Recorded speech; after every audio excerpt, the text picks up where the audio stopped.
tenemos un proceso de crecimiento en nuestra iglesia. ¿Cuántos de ustedes están familiarizados con esto? Levante su mano. Y si no, faltan muchos todavía por familiarizarse. Es el proceso de hacer discípulos en Iglesia Vida. Hace unas semanas atrás prediqué un mensaje acerca de que somos llamados a invitar a otros a venir a Jesús. ¿Se acuerdan de cómo mis padres hablaron de Jesús a mis suegros hace 30 y tantos años atrás?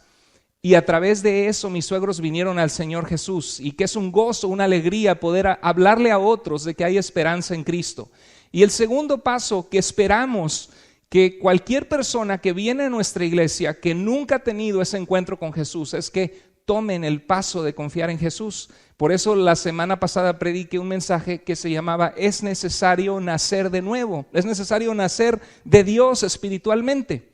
No por estar en una iglesia te hace cristiano, pero es un buen comienzo, porque la Biblia dice que la fe en nuestro corazón viene por oír, y el oír viene por oír la palabra de Dios. Entonces venir a la predicación es tan importante. Yo siempre lo comparo como cuando tienes un reloj que está dando la hora mal, y que el reloj se adelanta, se atrasa, te hace llegar mal a compromisos, ya casi te van a correr de tu trabajo porque tienes un mal horario. Y de repente llegas a la iglesia y ves el reloj de Dios. Y el reloj de Dios no es otra cosa más que su palabra. Y ves el reloj de Dios y dices, bueno, yo estoy viviendo una vida que en esta área me estoy saliendo de lo que Dios quiere para mi vida. Entonces pones tu reloj sintonizado con el de Dios y de repente tu vida empieza a funcionar en orden. Todo empieza a caer en su lugar. Busca primero el reino de Dios y todo lo demás vendrá por añadidura, dice la palabra de Dios. Y el tercer paso que queremos que tú tomes en nuestra iglesia, si nunca lo has tomado, oigo una niña, un niño por ahí, por favor les recuerdo que los niños tienen su clase. Es muy importante tomar en este paso de fe, que es que tomen el discipulado de principios de la vida cristiana. Y tú puedes decir, pastor, pero yo ya conozco de Jesús. ¿Qué significa que yo tengo que tomar un discipulado? Y es lo que quiero que hoy abramos nuestro corazón a aprender. ¿Qué es esta cosa del discipulado? ¿Cuántos de ustedes han oído la palabra discípulos, discipulado? Bueno, y vamos a ver y analizar qué es un discípulo. ¿Qué es el discipulado de acuerdo a la palabra de Dios? En Mateo 28, 18 al 20, léelo conmigo por favor. Dice, Jesús se acercó y les habló diciendo, todo poder me es dado en el cielo y en la tierra. Fíjate que Jesús acababa de vencer la muerte, acababa de resucitar de entre los muertos, dándonos vida, comprando nuestro precio de nuestra vida, ofreciéndonos perdón de nuestros pecados, venció la muerte, resucitó, nos asegura y nos garantiza vida eterna y dijo, todo poder me ha sido dado. Entonces, en base a eso dice, léelo conmigo, por tanto, vayan y hagan discípulos a todas las naciones, bautizándolos en el nombre del Padre y del Hijo y del Espíritu Santo, que es lo que acabamos de celebrar ahora. Fíjate que Jesús nos dice que debemos tomar un rol activo. Por eso nuestra iglesia existe, para exaltar a Cristo, para dar a conocer su nombre en los que aún no le conocen. Porque Jesús es la esperanza del mundo. Él es el creador del mundo. Él no es la religión. Él es el Dios que nos hizo. Y nos dice la Biblia que es un rol activo de ir. ¿Qué dice? Vayan. ¿Y qué más?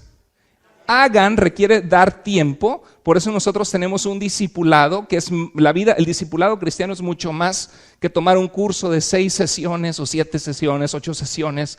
El discipulado cristiano es algo que dura toda la vida. Un discípulo es alguien que aprende de un maestro, alguien que sigue a su maestro. Y nosotros somos llamados a seguir ¿a quién? A Jesús, a aprender cómo es Jesús y que nuestra vida le refleje. Dios quiere que vayamos y hagamos discípulos y dice, léalo conmigo, enseñándoles que guarden todas las cosas que les he mandado y yo estaré con ustedes todos los días hasta el fin del mundo. ¿Estamos solos, hermanos? Cristo está con nosotros. Él es real y presente en nuestras vidas y todo aquel, dice la Biblia, que el que se acerca a Dios es necesario que crea que Él existe y es real y que Él es remunerador de aquellos que le buscan. O sea que Él recompensa la fe y la entrega a su nombre.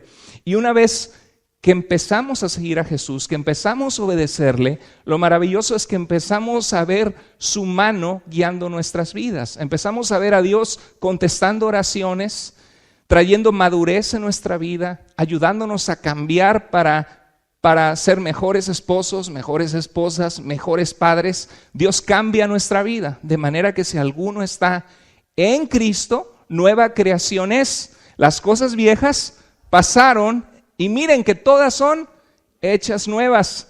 Y es tan importante dejar que Dios trabaje en nosotros. Por eso Pablo dice, quítense el ropaje de la vieja naturaleza, del hombre o la mujer viciada que antes eras, dice que está viciado conforme a sus deseos engañosos, y pónganse la ropa de la nueva persona. O sea, cambia tu actitud mientras sigues a Jesús. Miren, sin discipulado no hay cristianismo. Porque ser cristiano significa reflejar a Cristo. Un cristiano es alguien que quiere ser como Cristo, un seguidor de Cristo. Hechos 11:26 dice que a los discípulos de Jesús, aquellos que aprendían de Jesús y les seguían, se les llamó por primera vez cristianos en una ciudad que se llamaba Antioquía. Eso dice Hechos 11:26. Eso significa que todo cristiano, toda persona que se llame cristiano, debe ser un seguidor de Jesús. En nuestro tiempo hay mucha confusión, porque la gente dice, yo soy de religión cristiano, ¿no? Yo soy de religión católico, soy cristiano porque creo en Cristo, pero nuestra vida muchas veces no está siguiendo a Jesús. Quizá ni siquiera hemos nacido de nuevo, no nos hemos arrepentido de nuestros pecados y decidido seguir a Jesús. Y viene a mi mente esta ilustración. ¿Cuántos de ustedes, si yo les digo, por ejemplo, si yo les digo, Mario, por ejemplo, si te digo, Mario, ¿puedes pasar al frente en un pizarrón y dibujar una manzana? ¿Crees que podrías más o menos dibujar una manzana? ¿No? Medio darle la formita de la manzana. Ok, muy bien. ¿Cuántos de ustedes creen que aunque no sean grandes pintores pueden hacer la forma de una manzana en un papel? Muy bien. ¿Qué pasa si yo les digo, pasen al frente por favor y dibújenme una cubariki? Mi hermano Armando, ¿puedes dibujar una cubariki en un pizarrón al frente? No, porque Fernando dice que es una cubariki. No puedo dibujar lo que yo no sé qué es, ¿verdad? Por cierto, en suajili cubariki significa amigo, un amigo, ¿sí? Jambo mungwa kubariki sana. Tenía un amigo que hablaba suajili en el seminario, y cada vez que veo a las personas de Kenia, Tanzania, trato de lucir mi poco suajili que sé. Que Dios les bendiga mucho. Pero necesitamos entender el concepto.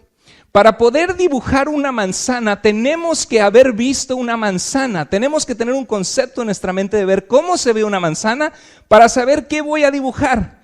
Jesús nos dice que vayamos y hagamos ¿qué? A cubarikis, ¿verdad? Discípulos. Si Jesús nos dice que hagamos discípulos, tenemos que saber qué es un discípulo. Tenemos que haberlo visto antes para saber qué vamos a hacer, a formar en la vida. Cuando yo veo a mi amigo Carlos y le hablo de Jesús y lo veo caminando con Jesús, yo quiero que Carlos sea formado en un hombre que ama a Dios y que es un excelente esposo y un buen padre, y que en su corazón, aunque no es perfecto, como ninguno de nosotros es perfecto, él busca agradar a Dios. Entonces la pregunta es, ¿qué se debe ver en la vida de Carlos para que él pueda en su vida reflejar el ser un discípulo de Jesús? Que Jesús nos manda a ser discípulos, y para hacer discípulos tenemos nosotros que aprender a ser discípulos nosotros. Entonces, mire, viene a mi mente esta idea. Se casa un mexicano con una esposa argentina y le dice, mi amor, ¿me haces una torta, por favor? Y viene a la mente una torta de milanesa, ¿no? Una torta cubana milanesa con salchicha, con aguacate, con frijolitos negros, con su salsita, con sus cebollitas. Y ahorita saliendo se pueden ir aquí a la carnicería, nada más díganle que les envío Iglesia Vida para la comisión. No es cierto. Y entonces dice, mi amor, ¿me haces una torta, por favor? Oh, che, una torta, ¿verdad? Y le hace la torta, dice, oh, claro. Y le hace la torta y dice, mi amor, aquí está tu torta. Sí, pero la torta, un argentino piensa en lo que los mexicanos, no sé cómo llaman, le pasamos en un pastel, ¿verdad? En algo dulce.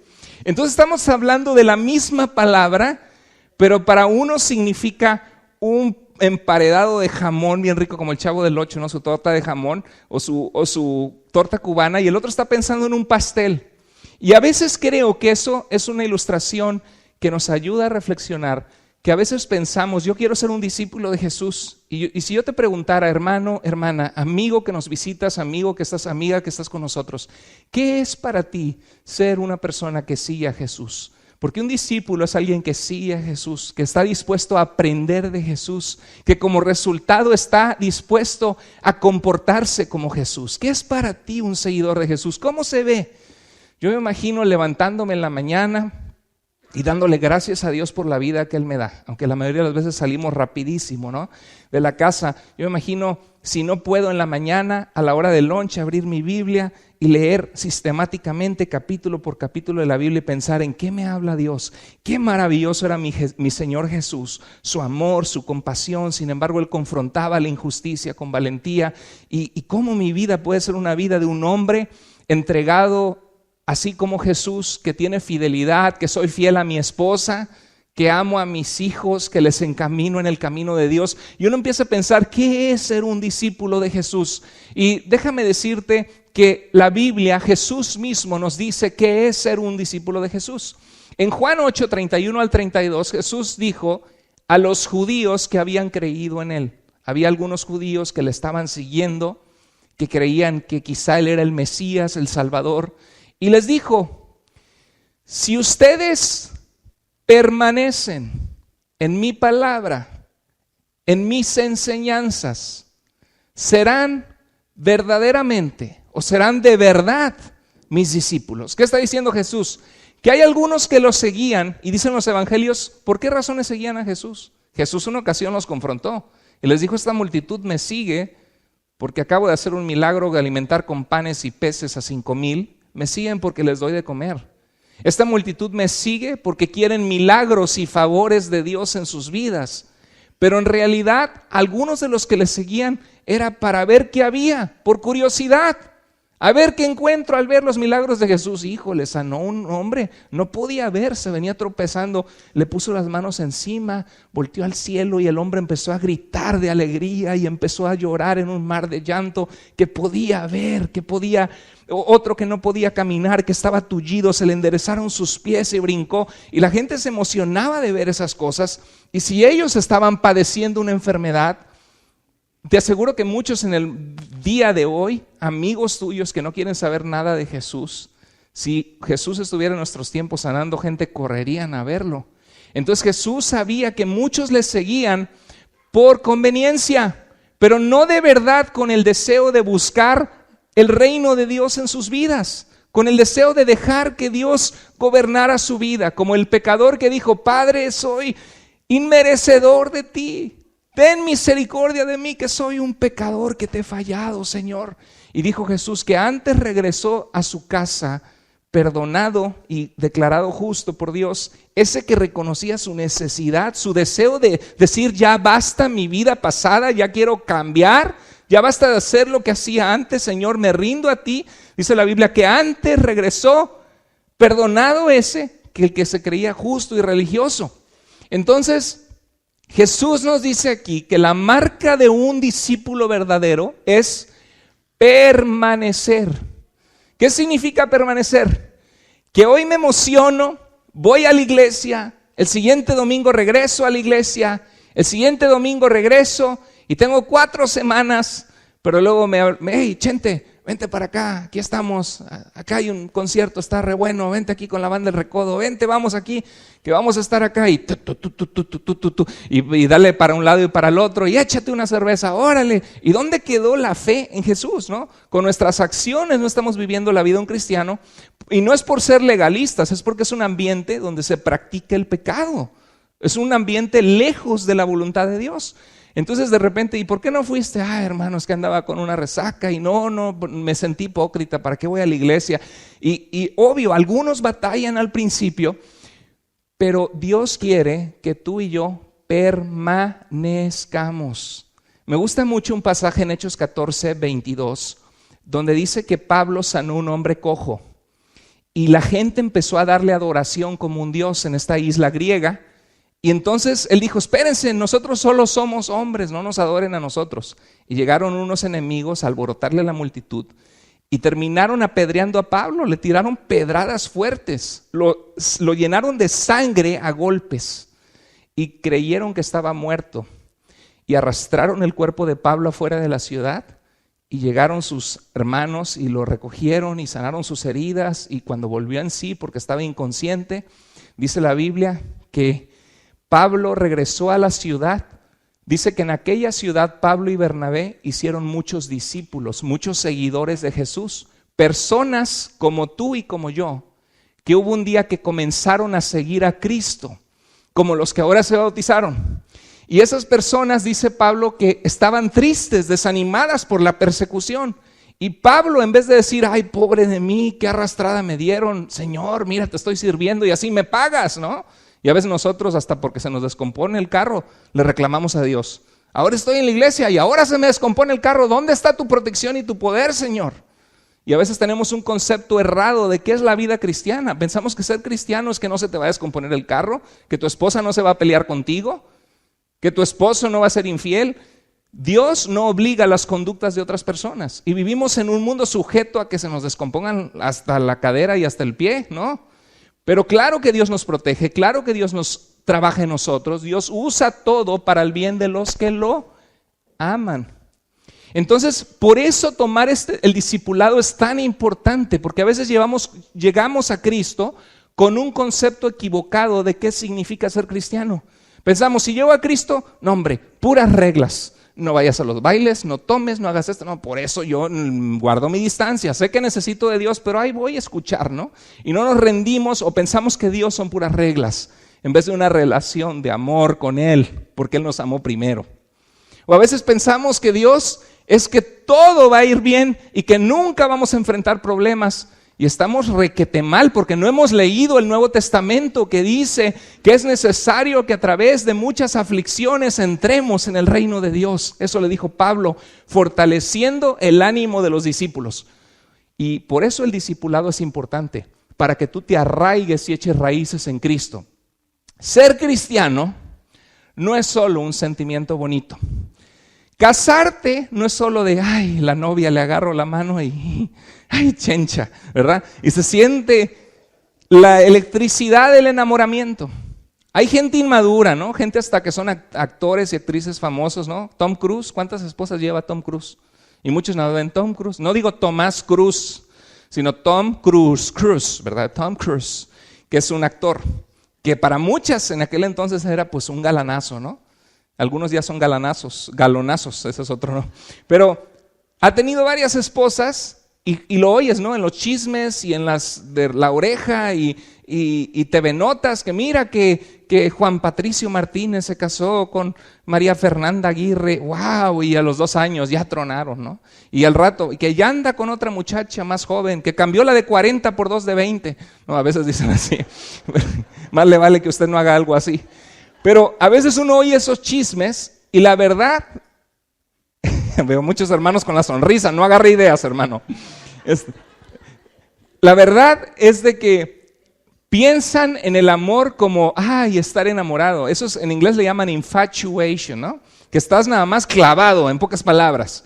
Pero no sabes lo que es el amor, que el amor no es solo tomarte de la manita y besarte, sino el amor es pensar en las necesidades de la otra persona antes que tus necesidades. Muchas veces lo que hizo Jesús, que siendo aún pecadores, Cristo murió por nosotros. El amor es, todo lo espera, todo lo soporta. El amor nunca deja de ser. Lee 1 Corintios 13. Y a veces pasa eso con Cristo. Yo quiero ser cristiano porque quiero irme al cielo. ¿Cuántos dicen amén? Amén. Pero no solamente es ser cristiano para ir al cielo, es ser cristiano para convivir con tu Salvador, con aquel que te rescató y que te ama y que lo dio todo por ti. Y Él espera que tú tomes pasos de obediencia y te entregues a Él también.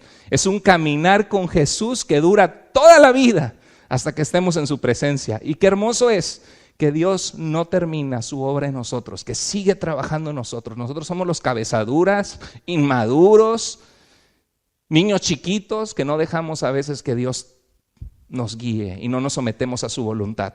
Pero existen enseñanzas al seguir a Cristo que debemos conocer para no tener una idea equivocada, pensamos en la torta y no, era un pastel, ¿no? O era un pastel y resulta que lo que queríamos era una torta de jamón. Existen enseñanzas que debes conocer para saber qué es la vida cristiana. En 1 Timoteo 3:2, Dios dice que el obispo, el que sobrevé la iglesia de Dios, el pastor, debe ser apto ¿para qué?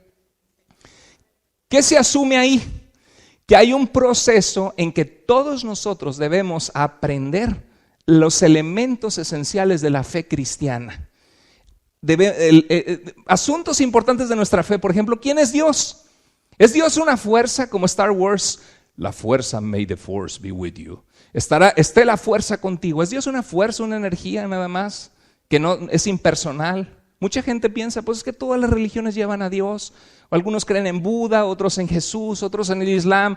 Pero son muchas maneras de llegar a Dios. Piensan erradamente, porque en los asuntos de las matemáticas hay verdad y hay mentira. 2 más 2 no son 7, son 4, ¿verdad? Hay medicinas que te bajan la presión, otras que te la suben. Y la verdad importa. Y en las cosas espirituales también hay verdades y hay mentiras y hay gente que se camuflajea. Y uno tiene que conocer y ser guiados por la palabra de Dios, que es la antorcha más segura que nos alumbra en lugares oscuros que estamos en este mundo hasta que el día esclarezca, hasta que venga Jesús. Esta es nuestra guía, su palabra. Entonces, ¿quién es Dios?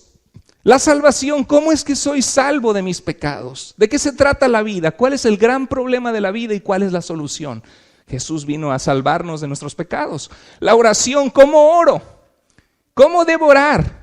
¿Debo rezar el Ave María? ¿Debo rezar el Padre Nuestro? ¿Debo orar? ¿Debo rezar?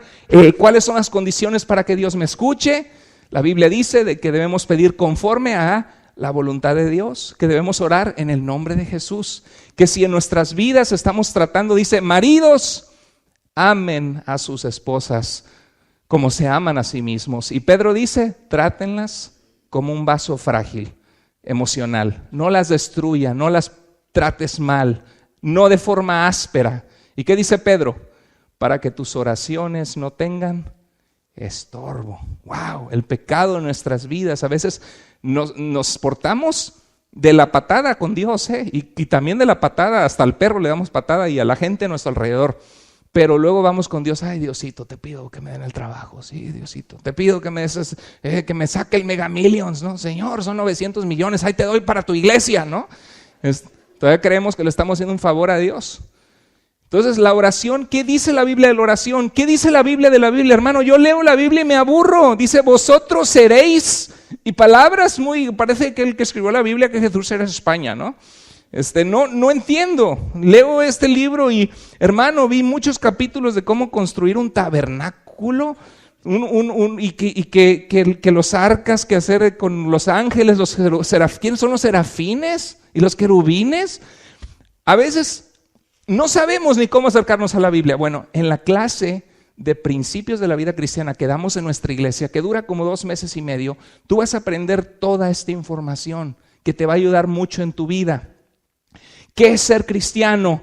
¿Cómo vivir la vida cristiana? ¿Qué es ser parte de la iglesia? ¿Por qué es importante la iglesia? ¿No puedo yo buscar a Dios en mi casa ahí solito? Pues Jesús dijo, yo estableceré mi iglesia. Fue la idea de Cristo. La iglesia somos las personas, no el edificio. ¿Y qué dice la Biblia de la iglesia, no? ¿Cómo permanecer firmes en medio de que en mi vida vienen desánimos, que vienen tentaciones, que yo sé que en mi vida yo batallo todavía con el pecado? ¿Cómo le hago para permanecer? ¿Cómo puedo compartirle a mi familia que me ha rechazado, a mis amigos, de quién es Jesús y lo que Él ha hecho por mí? ¿A poco no son temas importantes? Todos estos temas se ven en principios de la vida cristiana. Y tú puedes tomar ese discipulado inscribiéndote en el centro de conexión. Lo da mi esposa, lo da una muchacha bien bonita, bien guapa, que lo da en aquel salón. Es mi esposa. Y Dios le ha dado el don de la enseñanza, lo hace muy bien. ¿Cuántos de ustedes lo han tomado y les ha gustado? Más les vale, estoy viendo, no es cierto. No, Dios la usa en esa área, hace un buen trabajo ella, como muchos hermanos también que Dios les ha dado el don de la enseñanza, pero se los recomiendo. Si tú nunca has tomado, y quizá tú dices, pastor, yo tengo mucho tiempo en la iglesia y nunca he tomado ese discipulado, pues ¿sabes qué? Ya para luego es tarde, tómalo, te has tardado. Mira, en 2 Timoteo 2:2, Pablo dejó a Timoteo a cargo de la iglesia de Éfeso, una ciudad en aquel entonces, y le dijo que nombrara líderes de la iglesia y de las casas que estudiaban la palabra de Dios. Y le dijo: lo que has oído de mí, Timoteo, tú viste mi forma de vivir, tú viste lo que yo enseñé a la gente de quién es Dios, de cómo servirle, de cómo vivir para Dios, de la salvación. Lo que has oído de mí ante mucha gente que ha oído lo mismo, muchos testigos, estas enseñanzas encarga a hombres que fieles. Mira, Dios podría usar la vida de cada uno de nosotros. Y a veces tenemos años paralizados en la vida cristiana porque no somos fieles en lo poco. ¿Qué dijo Jesús? Si eres fiel en lo poco, sobre mucho te pondré. Pero nosotros, Dios nos confía tantito, nos bendice tantito, lo usamos para mal, nos apartamos de Dios, no somos agradecidos con Dios, no le damos tiempo a Dios para aprender de Él y ser forjados por Él, y nos estancamos. En la vida cristiana hay cristianos que van para adelante con todo, rindiendo su vida a Dios, y hay cristianos carretilla, que nada más se quedan ahí, no tienes que levantarlos y ándale hermano, vamos al estudio bíblico. Ándale hermano, ve para acá y rinde tu corazón al Señor. Tienes que estarlos empujando. Dios no quiere que tú o yo seamos personas que tengan que estarnos empujando. Dios quiere que nosotros nos rindamos a Dios y le sigamos de corazón y tomemos pasos para que Él use nuestras vidas. Y mira cómo es el plan de Dios, que tú enseñes a otros que van a enseñar ¿a qué? A otros. Ese es el cristianismo, esa es la vida que cambió la vida de mi familia, de mi padre, de mi madre y de mi vida, y por el cual yo le sirvo al Señor Jesucristo, porque Él cambia nuestras vidas y es un mensaje que debemos comunicar, y de eso se trata la fe, de que nuestra vida es un ejemplo, que la luz de Jesús brille en nosotros. Y mire, Pablo le recuerda también a Timoteo en 2 Timoteo 3:16 al 17, toda la escritura, o sea la palabra de Dios de Génesis a Apocalipsis, toda la escritura, aunque en ese entonces estaba hablando principalmente del Antiguo Testamento, el Nuevo estaba siendo escrito, dice, es inspirada por Dios. Inspirada es que salió del soplo de Dios, así como cuando Dios creó al hombre del barro, sopló el espíritu, el aliento de vida. Cuando la gente muere, ¿qué hace? Exhala su último aliento, ¿verdad? Dice la Biblia, el cuerpo vuelve al polvo de donde fue tomado, nos volvemos polvo, eso somos, pero dice, pero el espíritu vuelve a Dios que lo dio. Y cuando la Biblia dice que su escritura es soplada por Dios, inspirada, eso significa en griego theopneustos en griego, soplada por Dios, significa que Dios es su autor, que la Biblia fue guiada por Dios usando la vida de hombres ordinarios que se rindieron a Dios para dejarnos sus mandamientos, su palabra, una guía a nuestras vidas. Pero esta Biblia no solo sirve para ponerse en el rincón entre telarañas, sirve para abrirse y leerla cada día. Y usted me dice, pastor, ¿usted leyó su Biblia hoy? No, hermanos, leí versículos de la predicación de hoy, pero ayer leí 1 Timoteo capítulo 3. Anteayer leí 1 Timoteo capítulo 2. Anteayer leí 1 Timoteo capítulo 1. Anteriormente leí 1 de Pedro capítulo 5. O sea, cada día yo como pastor busco disciplinarme de leer un capítulo de la Biblia todos los días, reflexionar, ver cómo Dios me habla, maravillarme en las verdades de Dios. Y yo te animo a que tú hagas lo mismo. Ha habido ocasiones en que yo me he sentado y he leído Apocalipsis, 22 capítulos en una sentada, y me ha llevado más de una hora. He leído Hebreos en una sentada, casi una hora, 45 minutos, los capítulos de Hebreos. Pero hay etapas en nuestra vida, pero de perdido, apúntale a leer un capítulo al día, reflexiónala, piénsalo, lo que dice, cómo se aplica a tu vida. Y tiene un propósito, ser útil. ¿Qué significa útil? Que tiene un uso, un beneficio, la Biblia para tu vida. ¿Útil para qué? Enseñar, para instruirte, decirte qué creer. Útil para redarguir, para corregir, para instruir en justicia, a fin de que el pueblo de Dios sea perfecto. La palabra perfecto significa plenamente maduro.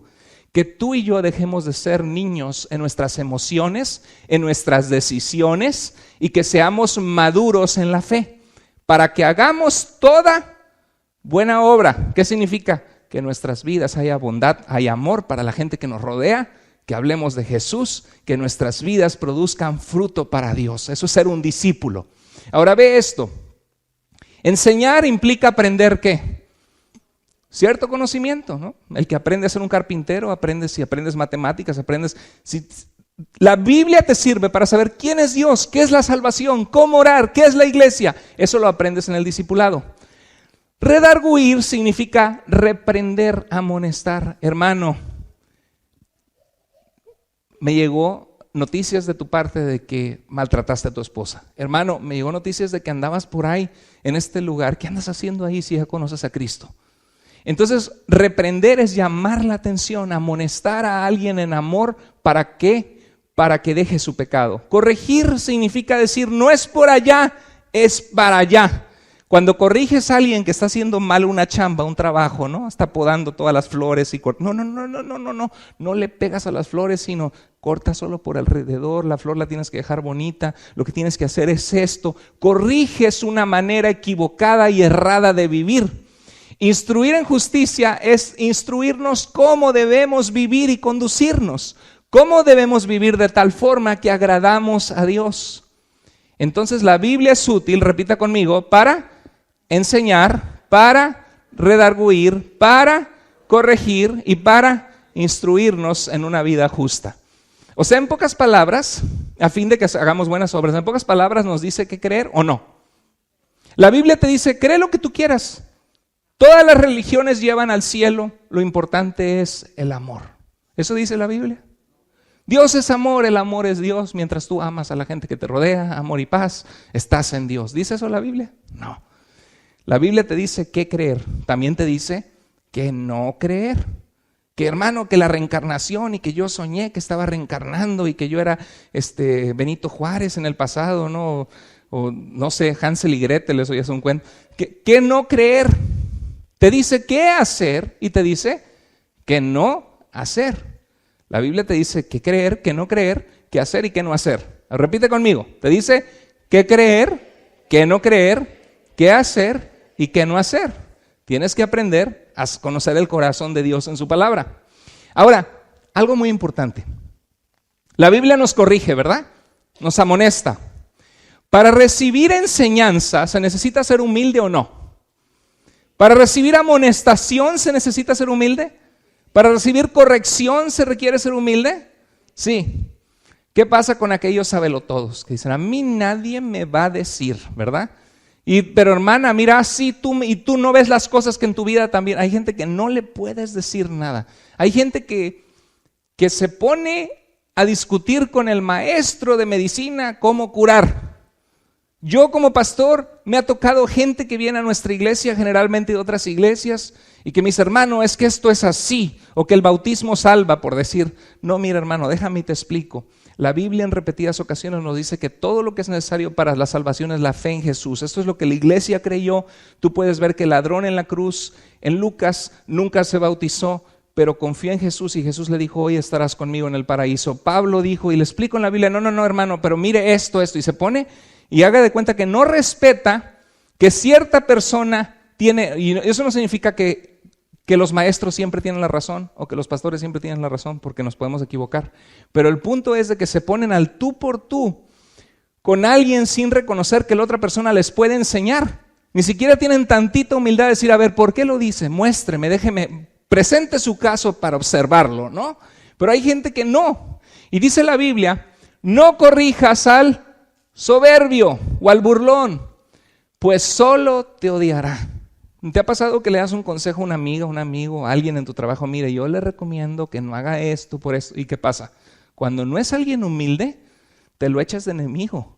Se siente criticado o criticada la persona y te ataca. Corrige al sabio ¿y qué? Te amará. Da al sabio y será más sabio. Dile al necio y se encierra en su burbuja y no quiere oír y no quiere aprender. Y te digo esto porque si quieres tomar el discipulado de principios de la vida cristiana, tienes que ser humilde. A veces llega gente a nuestra iglesia que dice, hermano, yo tengo 20 años de cristiano, 30, yo no quiero pasar por su proceso, yo ya sé demasiado. O a veces me ha pasado iglesias donde digo, vamos a ver este discipulado. Me ha tocado pastorear. Y me dice, no hermano, es que eso es muy sencillo. Bueno hermano, vamos a enseñar esto de cómo hablar de Jesús con los testigos de Jehová. 4 semanas vamos a hablar de dónde vienen los testigos de Jehová, por qué vienen a tocar puertas, por qué no creen que Jesús es Dios, niegan la Trinidad, de que Dios es en el Padre, el Hijo, el Espíritu Santo. Vamos a verlo a la luz de la... Ay hermano, ¿a quién le importa de testigos de Jehová? Nada están contentos, falta humildad de recibir. Dijo Jesús, léelo conmigo, bienaventurados los pobres en espíritu, pues de ellos es el reino de los cielos. ¿Qué significa ser pobre? No hay nada de bienaventuranza en la pobreza, ¿verdad? La pobreza es carencia de recursos económicos que nos sirven para tener provisión.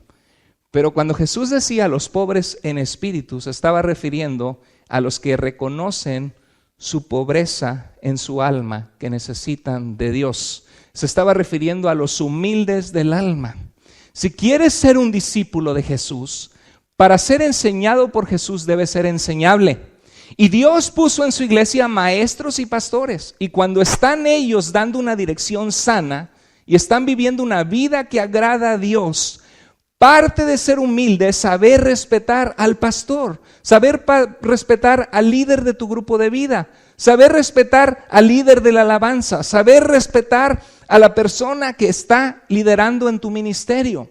Porque Dios se regocija cuando somos humildes. Eso no significa que somos robots, que a todos decimos sí, nada cuestionamos, ¿verdad?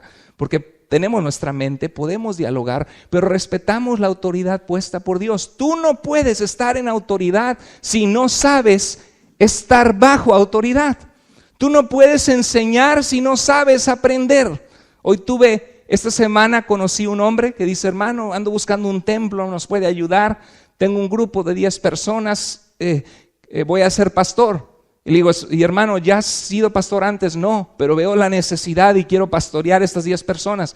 Y hermano, ¿te estás congregando en una iglesia? Pues me estaba congregando en una hace tiempo, pero el pastor se fue y nos dejamos de congregar. Pero hermano, ¿tienes alguien que te ayude? Un mentor, alguien que tenga más experiencia que te pueda ayudar. No, hermano. Digo, ¿cómo quieres ser pastor si no tienes a alguien que te ayude, que tenga experiencia, que ha caminado el camino, que te ayude y que tengas un espíritu enseñable y que seas humilde? Para ser discipulado, no hay discipulado sin humildad.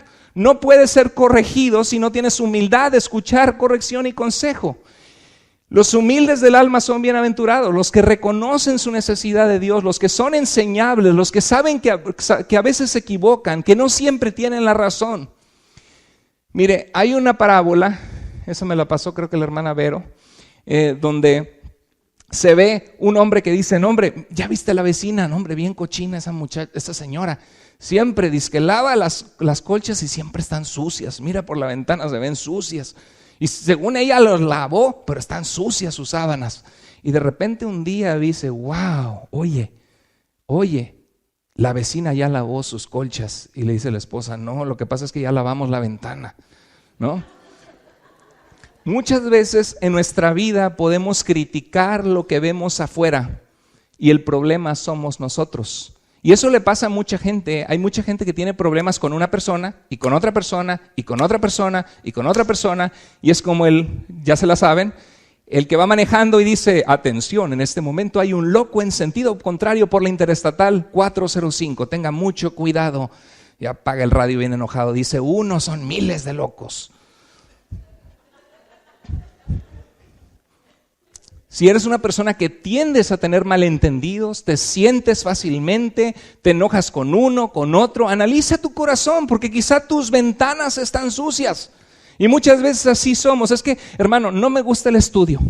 Y hermano, no me gustó la predicación. Y sí entiendo, hay predicaciones que son más relevantes un día que otros. Hay predicadores que a mí me gustan más unos que otros. Pero yo conozco personas que tienden a ser críticas. Y la pongas en la iglesia que la pongas, siempre van a encontrar algo que criticar. Porque es un asunto de su corazón, que sus vidrios están sucios. Déjame decirte que Dios me ha dado la oportunidad de ir a un seminario, de prepararme, de estudiar teología por muchos años, de enseñar un instituto bíblico.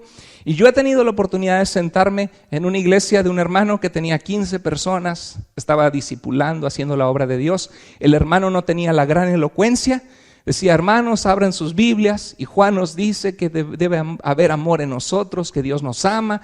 Y lo oías al hermano y tú no podías decir, qué elocuencia. Pero lo que estaba diciendo era algo bíblico que bendecía mi vida. No importa si tú sabes mucho o has aprendido mucho, siempre que tú estés en sintonía con Dios, puedes sacar algo bueno de un discipulado o de una predicación o de un estudio bíblico. Muchas veces tiene que ver, sí, hay ocasiones en que el predicador o el maestro o el facilitador del estudio puede mejorar y hay que ser paciente, pero muchas veces el problema es que nosotros no estamos sintonizados con Dios. Y decimos, hermanos, que predicó usted y no sentí nada. Pues, ¿qué esperabas? ¿Choques eléctricos o qué? Que vamos a conectarle a los efectos especiales que se muevan las sillas y tercera dimensión y que caiga agua y entonces la gente, esa iglesia sí está muy buena, ¿no? Pero en realidad, muchas veces la razón que no sentimos nada es por nuestro corazón. Porque la palabra de Dios está siendo predicada. Dice en Tito 1:15, todas las cosas son puras para los puros. El que tiene hambre de Dios y ve las cosas limpias las va a ver bien. Pero los corrompidos e incrédulos nada les es puro. Entonces muy importante saber que si tú te invitamos a tomar el discipulado de principios de la vida cristiana, no digas, eso ya lo sé, yo ya sé mucho. ¿Sí? A veces nosotros somos el problema. Siempre hay algo que recibir. No debemos ser solo espectadores. Cuando servimos a Dios encontramos el gozo de crecer en Dios, no solamente oír y escuchar. Nadie, escucha esto, nadie puede satisfacer todas tus necesidades espirituales más que solo Dios. Una predicación solamente, no hombre, uno se esfuerza de verdad, hermanos. El pastor promedio pasa más de 12 horas, 20 horas, hay predicaciones que uno dedica 25 horas preparando el mensaje, orando a Dios, viéndolo en el griego, viendo qué dice, buscando ilustraciones, pensando cuál es el mensaje, cómo lo aterrizo, Señor, en tu pueblo. Y 25 horas y la gente sale y dice, estuvo bonito el mensaje. Pero le preguntas el lunes, ¿y de qué trató? Pues no sé, pero estuvo bonito. Y la verdad es que no se nos queda mucho. Pero eso que se nos queda, muchas veces nos puso el reloj en la hora con Dios. Eso que se nos queda nos alimentó, ¿no? Como dice, ¿para qué voy a la iglesia? Tengo años y no me acuerdo de qué trataron los mensajes que he escuchado. Y le dijo, ¿sabes qué? Yo tengo 20 años casado con mi mujer y cada vez que llego a la casa encuentro comida calientita. Y no me acuerdo qué me preparó de comer cada uno de los días de los 20 años, pero esa comida hasta ahora me ha nutrido y aquí estoy. Y muchas veces así es el mensaje de la palabra de Dios, nos alimenta y su palabra nunca vuelve, ¿qué? Vacía, dice la palabra de Dios. Entonces no hagas de la predicación tu único alimento. Necesitas alimentarte de la palabra de Dios tú mismo y conectarte con otros también para que tú puedas crecer en la vida cristiana. Las cartas de la Biblia están llenas de palabras, amaos los unos a los otros. Exhórtense los unos a los otros. La palabra de Cristo mora en abundancia en ustedes para que puedan animarse unos a otros. La vida cristiana no es solamente escuchar predicaciones. La vida cristiana es vivir y obedecer a Dios. Y Jesús dijo, en esto conocerán todos que son mis discípulos. No solo en permanecer en su palabra, sino también si nos amamos los unos a los otros. El discipulado tiene un componente de conocimiento, pero también tiene un componente de práctica, de una vida transformada y cambiada. ¿Quieres ser un discípulo de Jesús? Una mujer que sigue a Jesús, un hombre que sigue a Jesús. Aprende a saber qué creer como cristiano, qué no creer, pero también aprende a saber qué hacer y qué no hacer.